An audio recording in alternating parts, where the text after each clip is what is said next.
Halo Sobat PTT Lubricants, kembali lagi di channel PTT Lubricants Indonesia. Bersama gua Angga Day. Kali ini kita akan membahas seputar topik apa sih yang terjadi kalau pelumas nggak ada zat aditifnya. Nah, mungkin beberapa dari teman-teman berpikir pelumas itu hanya sekedar pelicin ya pada kendaraan. Makanya bisa pakai pelumas seperti yang tersedia saat ini ya, maksudnya kayak Migor atau segala macam. Nah, ternyata pelumas itu lebih dari itu, apalagi yang digunakan pada kendaraan.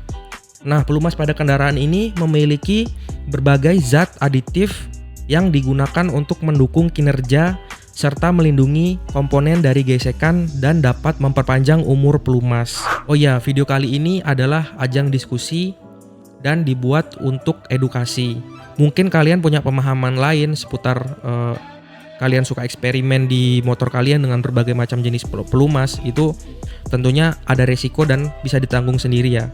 Karena gue di sini adalah mengedukasi dan memberikan pemahaman-pemahaman yang mungkin sesuai dengan anjuran dari pabrikan kendaraan. Silahkan komen, tulis komentar yang baik, silahkan kritik, tulislah kritik yang bijak, dan gue sangat welcome untuk pembahasan atau diskusi di kolom komentar.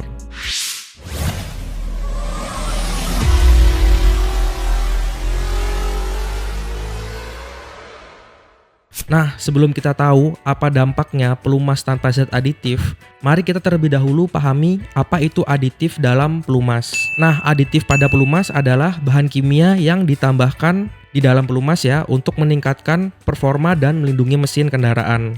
Aditif ini bisa meliputi deterjen sebagai pembersih, anti-wear untuk melindungi gesekan, anti karat, dan masih banyak lagi aditif-aditif yang ditambahkan di dalam pelumas. Kita akan bahas mengenai fungsi aditif pada pelumas. Yang paling umum mungkin deterjen. Nah, kita udah bahas tadi deterjen itu mampu membersihkan kotoran-kotoran dan endapan atau sludge yang ada pada mesin ya. Ya walaupun memang untuk jangka panjangnya kita perlu melakukan pembongkaran mesin, tetapi pelumas sudah memiliki fitur ini agar mengantisipasi penumpukan kotoran atau endapan yang ada di dalam sirkulasi oli yang ada di dalam mesin ya, atau yang bergesekan. Nah, pelumas juga memiliki aditif yang biasanya disebut dispersan. Dispersan ini berfungsi untuk menjaga partikel kotoran yang ada di dalam pelumas dan mencegah mereka menjadi mengendap atau sludge ya. Nah, itu fungsinya. Dan yang selanjutnya adalah antioksidan nih. Jadi di pelumas itu juga ada antioksidannya. Tapi antioksidan yang ada di dalam pelumas ini untuk mencegah terjadinya oksidasi pelumas yang bisa menyebabkan kerusakan pada mesin. Nah, selanjutnya adalah aditif anti karat dan korosi. Nah, aditif ini berfungsi untuk melindungi komponen dari mesin dan juga karat serta korosi.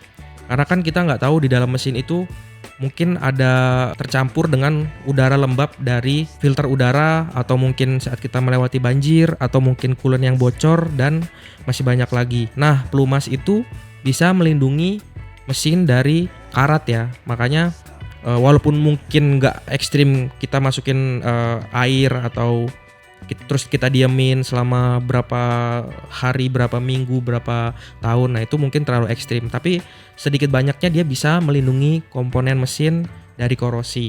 Karena kita tahu korosi ini adalah musuh dari besi ya, dan sebagainya. Nah, selanjutnya adalah aditif anti-aus. Anti-aus ini sangat diperlukan pada pelumas karena ya fungsi pelumas kita tahu, kita udah sering bahas kalau fungsinya itu untuk meminimalisir gesekan di mesin sehingga keausan ini dapat dicegah dengan pelumas. Karena kan yang bergesekan ini logam ya. Apalagi kita lihat kalau piston itu bisa bergesekan berapa ribu kali sekali kita jalan, mungkin kalau kita treknya jauh banget bisa jutaan kali ya kalau udah lama banget gitu. Pistonnya bisa bergesekan sebanyak itu, dan juga gear-gearnya mungkin berputar sangat banyak sekali. Jadi inilah perlunya anti-aus di dalam pelumas. Dan juga jangan lupa motor itu selain piston juga memiliki kopling basah ya di beberapa motor ya. Dan kopling basah ini perlu juga dijaga agar tidak aus. Itu juga fungsi dari pelumas. Makanya kalau pelumas motor itu biasanya ada pelumas untuk kopling kering dan kopling basah. Kalian harus selektif nih milih. Kalau mungkin biasanya pelumas kopling basah ini juga bisa digunakan untuk kopling kering ya, motor kopling kering. Tapi untuk pelumas motor kopling kering ini jangan digunakan untuk motor yang koplingnya basah. Gitu. Nah, selanjutnya adalah fungsi aditif yang mungkin belum banyak orang tahu adalah sebagai modifikator viskositas. Nah, kita kan mungkin tahu ya kalau viskositas itu sekarang udah ada yang multigrade dari 0W20, 0W30, 5W40, 10W40, 15W40. Nah, hal ini didapatkan dari adanya aditif pada pelumas. Jadi modifikasi yang dilakukan oleh aditif ini dapat menjaga mesin kita terutama yang ada di iklim subtropis ya. Itu sangat membantu sekali dengan adanya pelumas yang multigrade. Nah, apa sih dampaknya pelumas kalau nggak ada zat aditif nih? Nah, ini mungkin buat teman-teman yang kadang suka pakai pelumas sembarangan ya, kayak Migor. Nah, tentunya pelumas yang nggak dikasih zat aditif seperti deterjen dan dispersan, kotorannya akan mengendap dan cepat menumpuk di dalam mesin. Ada kendaraan yang filter olinya tuh harus, ya motor ya biasanya, filter olinya tuh harus ngebuka blok kopling, itu baru bisa diganti.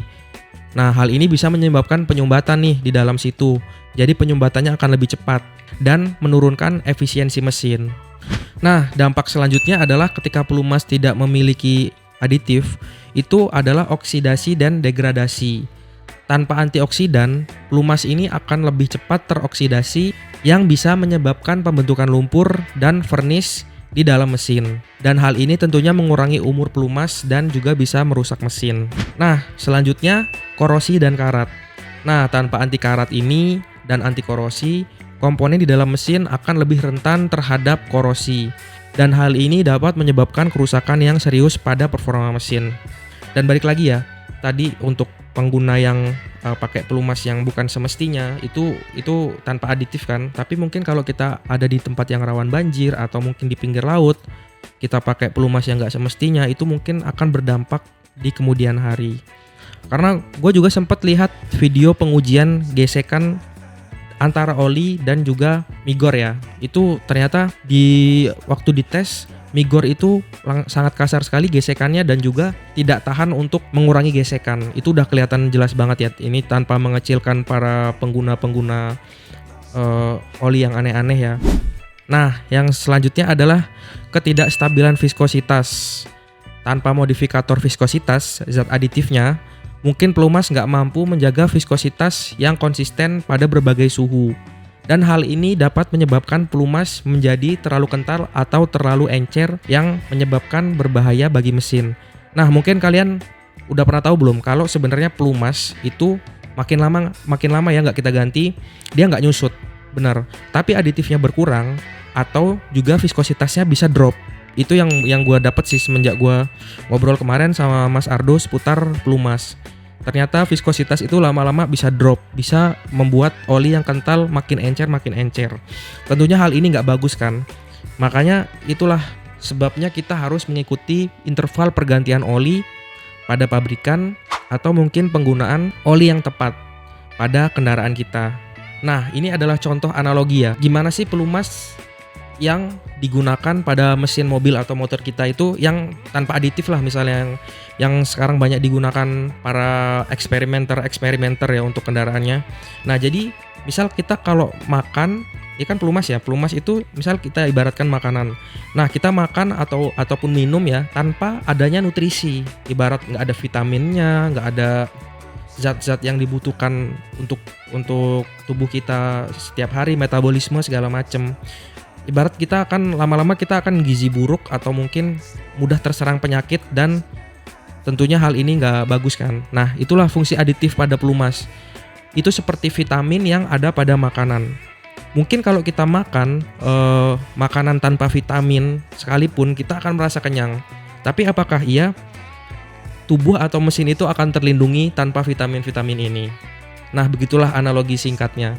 Nah, setelah pembahasan kita yang panjang lebar ini mengenai aditif dan pelumas kendaraan, nah tanpa aditif mungkin pelumas itu jadi kurang baik dan performanya kurang maksimal serta melindungi kurang maksimal. Nah, tentunya PTT Lubricants memiliki berbagai jenis pelumas mesin kendaraan dengan teknologi terbaru dan aditif terbaik. Mulai dari pelumas untuk mobil, ya mobil diesel, mobil bensin, motor, dan minyak rem dan oli gardan, sampai dengan coolant dan produk-produk lainnya. PTT Lubricants menyediakan produk-produk berkualitas dengan R&D atau Research and Develop yang tentunya sangat mutakhir dengan sertifikasi terbaru seperti API terbaru, JASO, ASEA. Nah, PTT Lubricants udah ada tuh yang update-update-nya. Nah, jadi begitulah kira-kira Sobat PTT Lubricants penjelasannya. Kalau kalian ada pendapat atau saran, atau mungkin ada kritik dan masukan untuk video atau materi kali ini, kalian bisa banget share di bawah agar kita bisa saling sharing ilmu ke teman-teman yang lainnya dan kita juga bisa diskusi. Atau mungkin kalian mau tanya seputar produk-produk PTT Lubricants Indonesia, kalian tinggal tulis aja di kolom komentar. Gua Angga Day, gua pamit dan sampai jumpa di video selanjutnya.